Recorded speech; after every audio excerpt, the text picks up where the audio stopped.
Morning everybody, happy Tuesday, and it's day 23 of the Daily Language Diary. So it's time to get the day rolling with that first sip of coffee and another awesome daily question.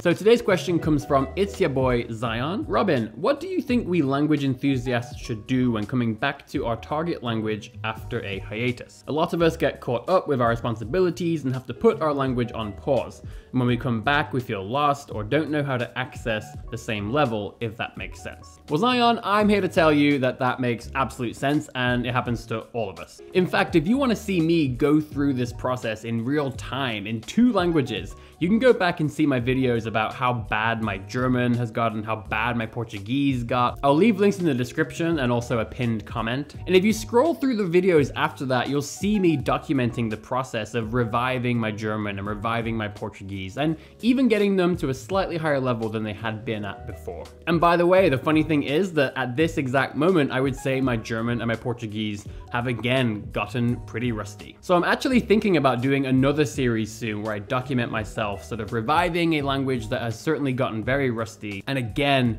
bringing them back up to levels even higher than they were at before. But for this video, I kind of want to focus on how important it is to learn your language in the right way so that it makes it easy to actually come back to it later if you ever do have to walk away from your language for an extended period of time. So this is actually one of the big reasons why I talk so much about things like my language learning activity tracking sheets, my dead time planners. Tracking sheets in particular are so helpful for this because essentially what you're doing is you're keeping a record of all the activities that you would like to do. In the beginning, it's a roadmap, right? Like you're saying, okay, here's 5 or 6 activities that I would like to do in this language, and I feel like when I finish these things, it's really gonna get me to a much better place. Now, along with many other benefits that we've discussed quite a lot in recent videos, as you go through that tracking sheet, what you're essentially doing is documenting everything that you did in that language. But if you think about it, you're also documenting in large part all the things that you knew in that language. And so when this happens and we unfortunately have to walk away from our language for an extended period of time,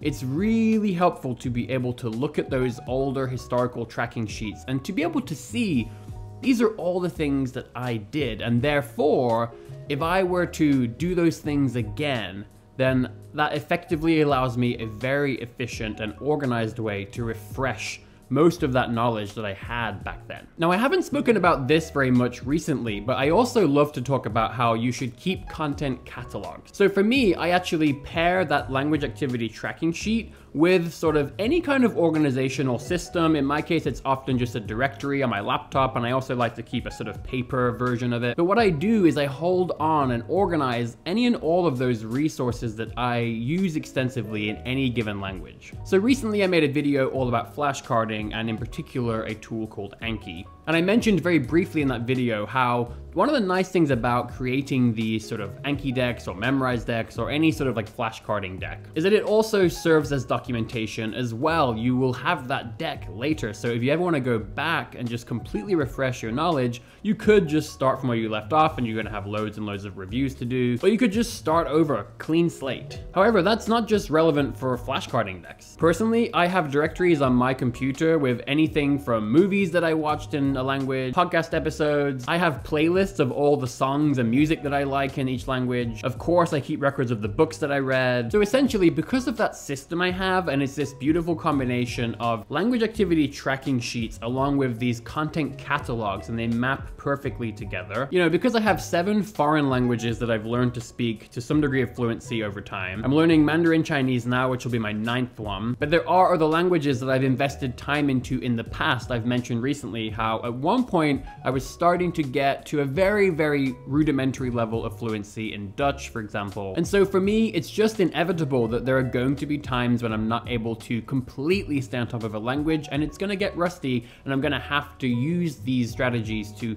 sort of refresh the language and bring it back. But when I do that, it's actually a very simple and non-stressful process because, like I said, I can just check out my tracking sheet and I can say, oh yeah, that's cool. I remember I did these Babbel courses, I did that Pimsleur course. I can see that I had planned to study 10 episodes of Easy German, but looks like I got through the first 6. Looks like I read chapters 1 and 2 of this novel. I see I planned to study this podcast, but looks like I only got through the first episode of that. So this is great because not only can I go back and sort of refresh the things that I had already finished, but the other cool thing is that all that work I did to plan out this nice, beautiful roadmap, it's still all intact. So for me, step 1 is to sort of go and retrieve all these nice things that I've collected. So my tracking sheets, my content catalog, get those things in order in a place where I can see them. Step 2 for me is then to sort of try to assess how rusty is this language, because I don't necessarily have to go back through every single thing I ever did. Now, I will say that I'm the kind of person that loves to go back over the beginner resources. I love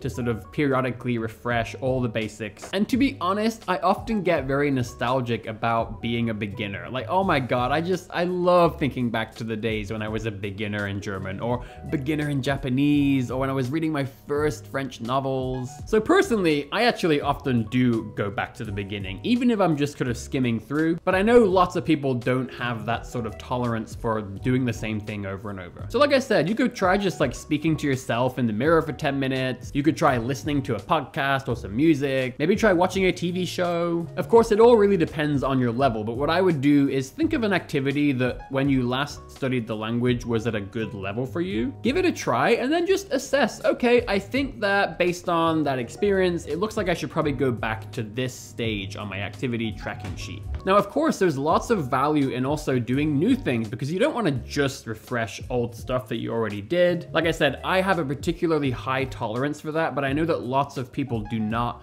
enjoy doing the same thing over and over. So for example, if you have that tracking sheet, there are still going to be things on there that you didn't actually do before. If you remember my example just now, I said, oh, I had planned to do 10 episodes of Easy German, but it looks like I only got through the first 6 episodes. So what I could do is, okay, I'll go and do the 7th one. I'll go and do the 8th one. And so I sort of start this process of refreshing the old stuff, but bringing in new stuff. And it's all at a similar level. To be honest, that's pretty much all I personally do. Again, this is of course stuff that you need to set up ahead of time. This is why it's really important to be thoughtful about not just how you learn a language, but the systems that you set up for yourself, because it can really be quite debilitating when you come back to a language and you don't have any of these systems in place and you just don't know where to start. It's very daunting to think back about how many words you used to know, how comfortable you were with all these different phrases and structures, and to try to think about, how do I get all that back? How do I refresh the things? How do I not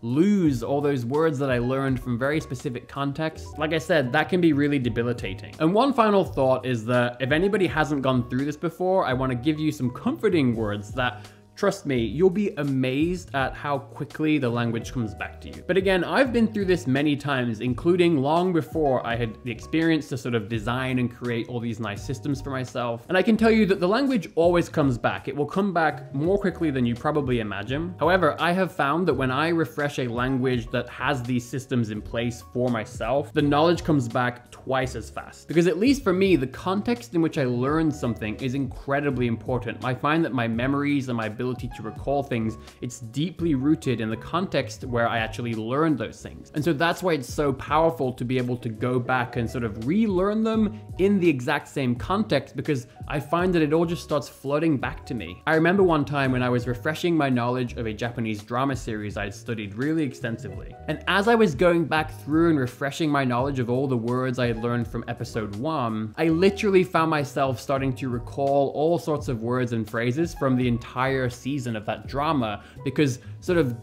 jumping back into that exact same context, it started to sort of just trigger this recall of all the other things I learned from the same context back in that same time period. So I hope that's helpful, Zion. I hope it triggers some nice ideas of things that you could do when getting back to a language. I would of course be really curious to hear about all of your experiences with languages that get rusty over time and sort of refreshing them. And I will also leave a link to the video where I describe how to create one of those activity tracking sheets as well. Okay, everybody, happy Tuesday. Have a wonderful day. Go and learn something new in your language, and I'll see you back here tomorrow for another episode of the Daily Language Diary.